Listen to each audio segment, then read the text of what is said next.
প্রিয় বন্ধুরা, এই হলো গ্রামের ছেলেপেলেরা সবাই পুকুরে গোসল করে এরকম। সঙ্গে হচ্ছে দেখুন আম ধরেছে কত, প্রত্যেকটা গাছে অসম্ভব সুন্দর আম ধরেছে,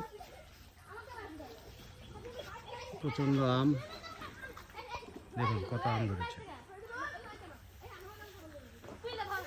ছেলেরা পুকুরে গোসল করছে গরমে।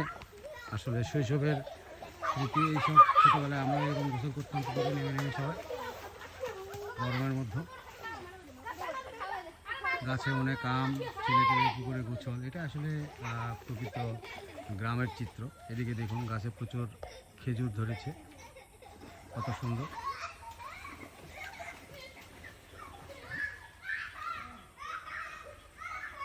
গাছে গাছে আম, প্রচণ্ড গরম পড়েছে। এই গরমে ছেলেপেলেরা পুকুরে সবাই গোসল করতেছে। এই দেখুন অসম্ভব সুন্দর একটা পরিবেশ, অসম্ভব সুন্দর একটা পরিবেশ। ধন্যবাদ সবাই।